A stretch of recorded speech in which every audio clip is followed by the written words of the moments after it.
샬롬, 넘치는 하나님의 사랑과 부활하신 그리스도 예수의 능력과 성령의 충만함이 우리의 삶에 함께하기를 기도하며 축복합니다. 함께 읽고 묵상할 말씀은 사무엘상 20장 42절 말씀입니다. 제가 읽어봅니다. 요나단이 다윗에게 이르되 평안히 가라. 우리 두 사람이 여호와의 이름으로 맹세하여 이르기를 여호와께서 영원히 나와 너 사이에 계시고 내 자손과 내 자손 사이에 계시라 하였느니라 하니 다윗은 일어나 떠나고 요나단은 성읍으로 돌아가니라. 아멘.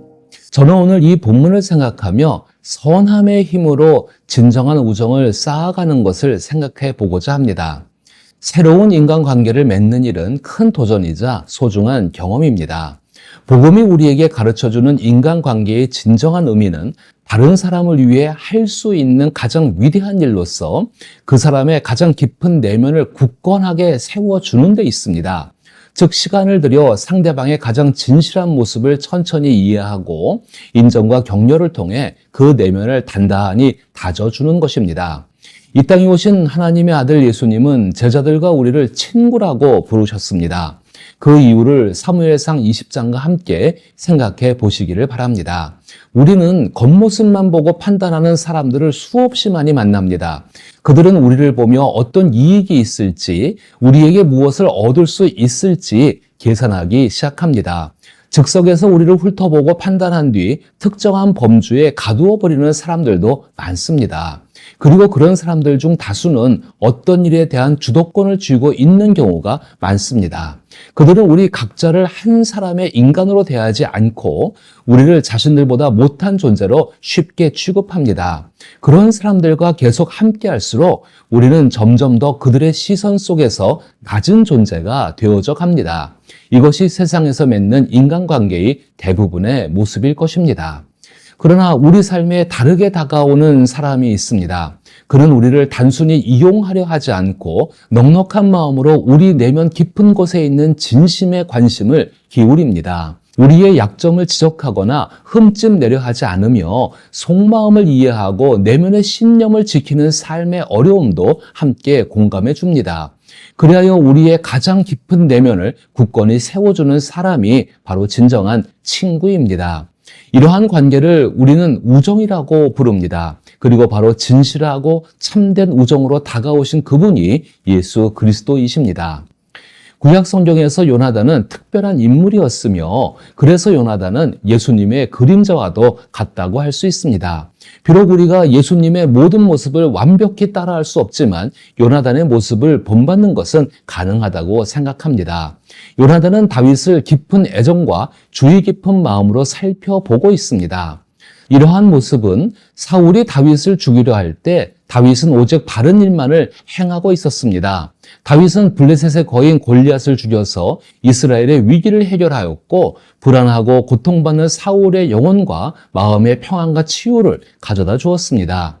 다윗은 이스라엘이 절실히 필요로 하는 인물이자 왕이 신뢰하는 사람이었습니다.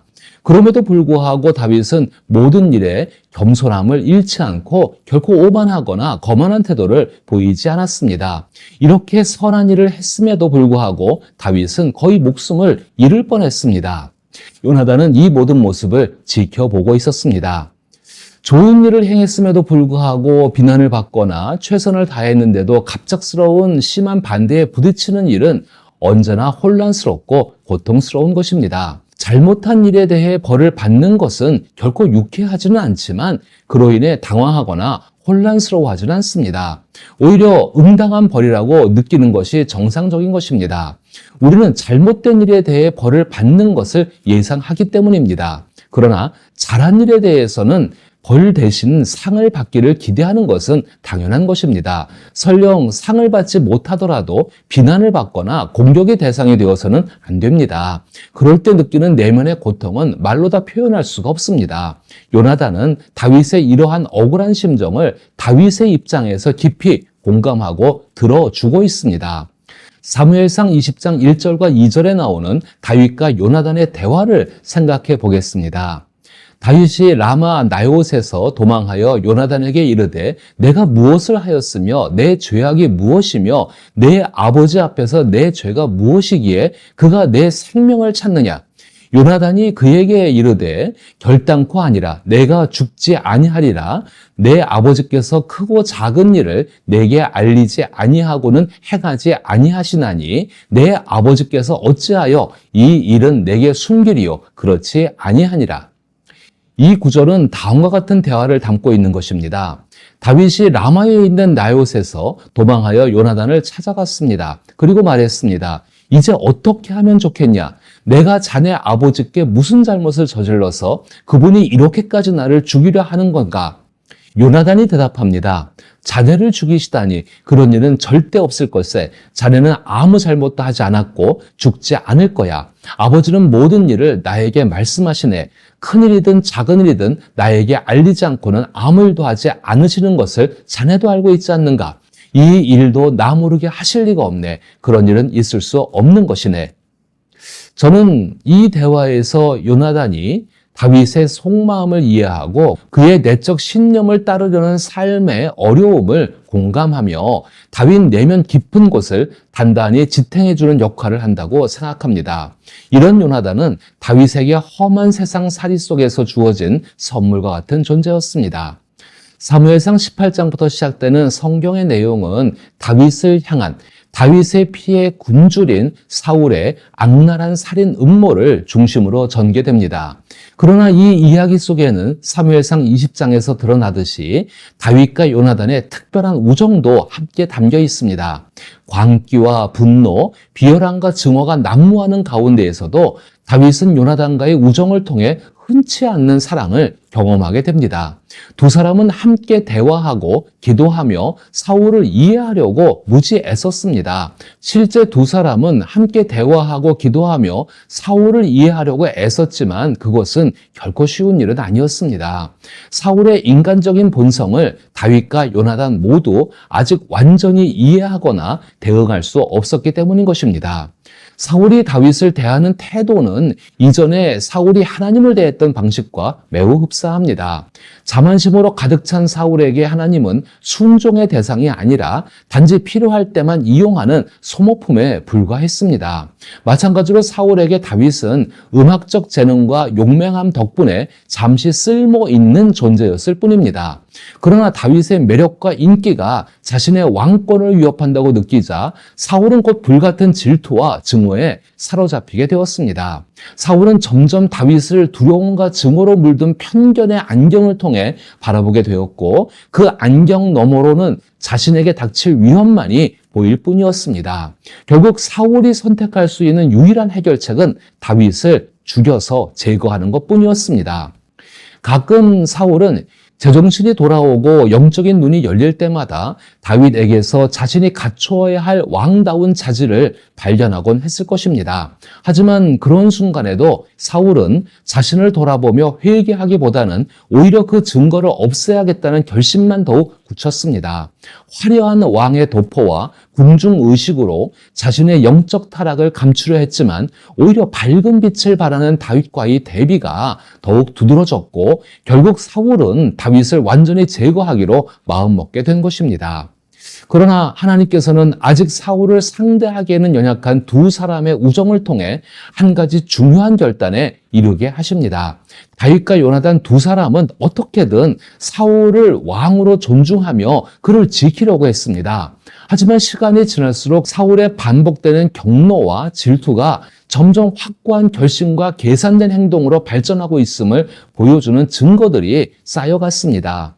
두 친구는 사울을 좋게 생각하려 애쓰며 이러한 결론을 내리기를 주저했지만 하나님은 결국 의심할 여지가 없을 정도로 사울의 모습을 요나단에게 보여주었습니다. 다시 말해 아버지의 모습을 아들로 하여금 보게 한 것입니다.